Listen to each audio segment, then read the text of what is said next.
Welcome to the program. I'm Mark Imperial. This segment's being brought to you by booksgrowbusiness.com. It's the place where busy entrepreneurs, business owners, and professionals publish to grow their businesses and to leave a legacy. We're doing a series of spotlight interviews with remarkable people and experts across the country and in your town. Joining me on this segment is Caleb Avila. He is the owner and the founder of El Perico newspaper. It's a Spanish newspaper based in Southeast Texas. Caleb, welcome to the program. Thank you for having me, Mark. Thank you. My pleasure. For putting me on the spotlight. It's terrific having you. Caleb, tell us a little bit about El Perico and the types of folks that you serve with your paper.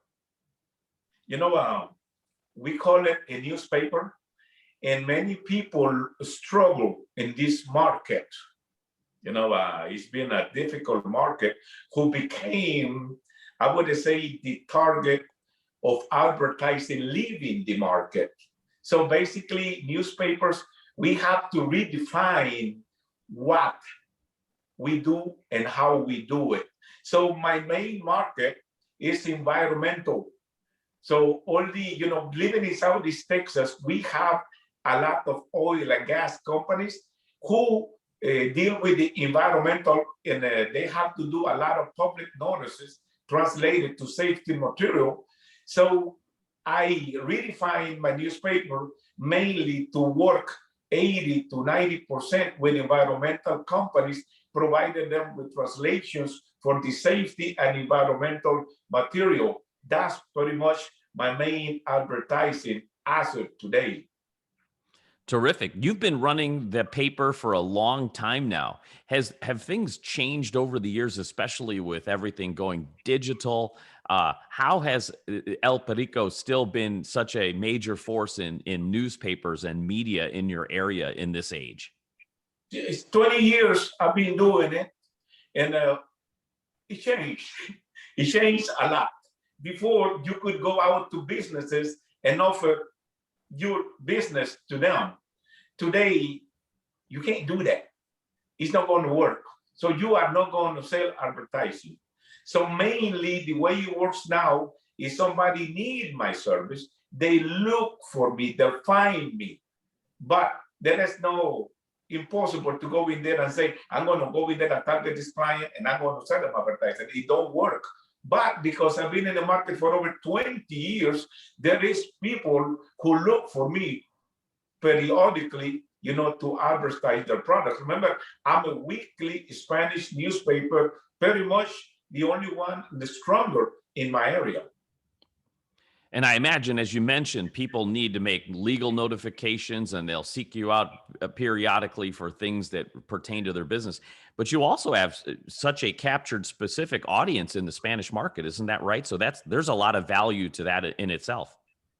Well, the value of the Latino community for people is real strong because, back in my days, Latinos or Hispanic people was known to do a lot of yard work, a lot of construction work.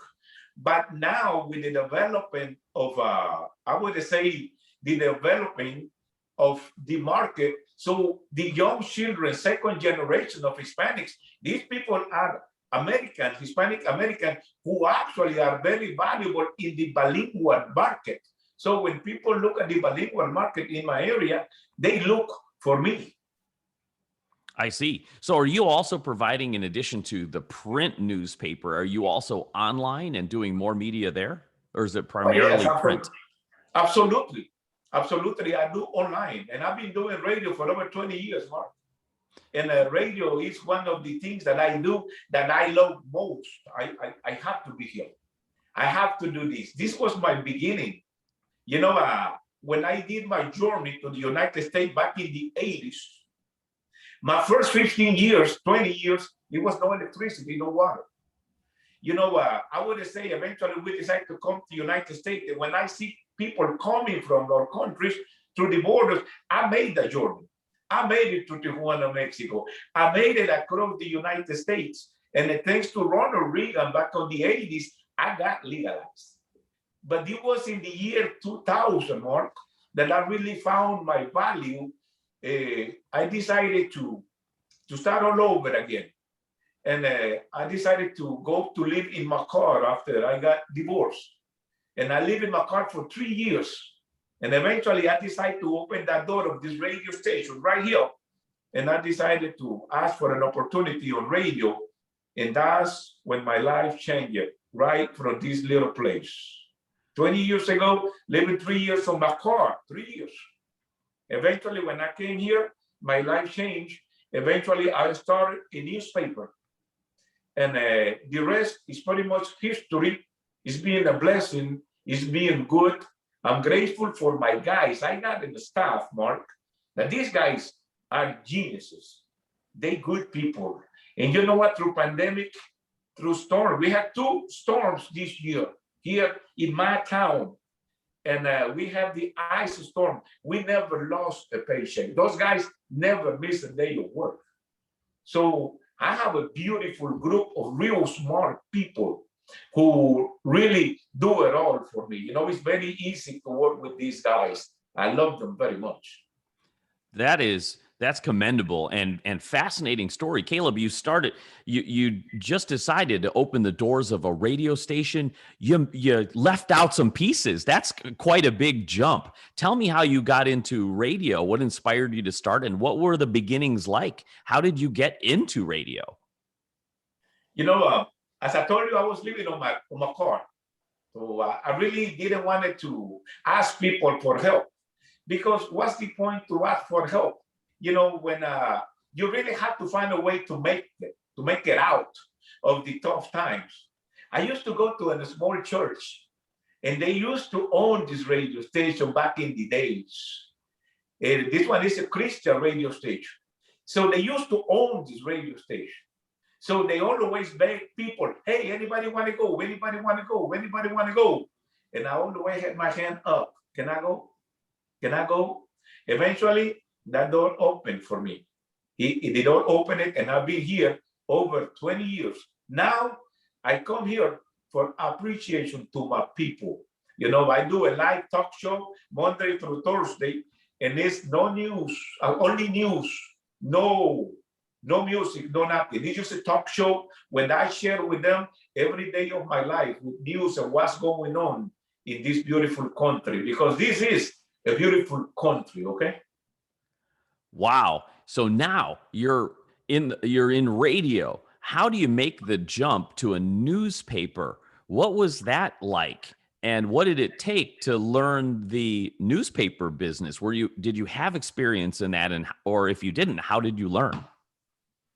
You know, back in 2005, it was a storm. It was one storm named Katrina who hit the state of Louisiana. But we had one that hit or Texas, which it was Rita. Rita hit our town and put our towers down for 2-3 years, to the point that this radio didn't work for 2-3 years. So my whole thing on radio was gone. So I had to find something else to do. And as I look around, I see newspapers, and I always told myself, if these people can do newspapers, it shouldn't be that hard. I can find a way to do it. And I start talking to people, and eventually I found a guy, and he said, I can do it if you market, if you sell it. And out of nowhere, we decided on November of 2000, to the year 2000, that we were going to start up a newspaper, and we came out in the year 2000. And I guess it's something that made me different of the other newspapers, is that I did know English. You know, because see, you can do in a Spanish newspaper, but at the same time, you got to understand that your market is going to be the English-speaking market. They are the one who are looking for the Hispanic people. So it don't do me no good to be in a Spanish newspaper to market to the Hispanics. So I learned to market to the people who need it most, and I market to the American market. So although it's in a Spanish newspaper, I believe the fact that I know English, even without being on the school one single day of my life, not even to learn English, I think that was the key, you know, knowing how to talk to people And I guess my personality, might have something to do with being likable to people, to the fact that many of my clients say, I don't need to do business with you, but I really like you. That is fantastic. I could totally see that. And Caleb, for my audience now listening in, how do they learn more and connect with you? Where can they find you? Well, it's easy. In old days, if they look at my name, Caleb Avila, you will find a lot of information. I would say the best way to find me is Caleb Avila, is the best way. Although I have a website, El Perico News, which is the name of a newspaper. They can look for me as a Caleb Avila, and they can call me 409-460-0043, 409-460-0043. One thing, Mark, that I want to tell the young people, okay, that I have two children. And I always dream of that I wanted to do something, and eventually one of my children, so two, they will come up and follow my idea, and they can take off.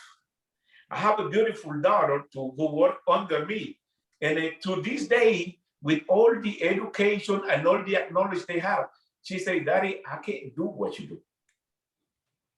I can't do it. I say, why? He said, I said, I can't do it. He said, you know everything. This is your thing. But she is one of the most important person on my operation. Young people, they have to understand is that we have to redefine ourselves. Success is everyday surviving. For many people, success is a business, is a profit. For many of us in a small business, success is everyday surviving. We'll survive to see what tomorrow brings. And we always, there is tough days. There are tough days that I have to tell my God, we ain't looking good, but pray. Let's see what God got. And like today, I got up and it was a better day. Not just because I'm talking to you, it's just because I see that the business start to get better. I had two good jobs coming this today. And here I am with you, Mark. And I really thank you for finding me. Thank you for finding the value in my story. Thank you very much. And I hope, just like you, so other people can find me, because I like to share my story. It's absolutely my pleasure. And brighter days are definitely ahead. We can see the light at the end of the tunnel as the country opens back up. So definitely a very inspiring message. Caleb, I appreciate you taking the time out of your day and sharing with my audience. And I wish you continued success for you, for El Perico, and for all of your customers and clients. Mark, anything that you can do for me, I will take it as a beautiful gift from God. And I wish I can find more people like you who find a way to find stories like mine and put value on it and put me on the spotlight. This means a lot to me, but there is a lot of people who follow me, Mark. There is a lot of people like me who fight every day to succeed. And trust me, these spotlights go for every one of those people who fight to survive every day. Let's just never give up. Like you say, let's find the light, the spotlight at the end of the tunnel. I appreciate that. Caleb Avila, everybody. He's the founder of El Perico newspaper, Southeast Texas. This segment's been brought to you by booksgrowbusiness.com, and it's the place where busy entrepreneurs, business owners, and professionals publish to grow their businesses and to leave a legacy. That's all for now. I'm Mark Imperial. We'll see you next time, and thanks for tuning in.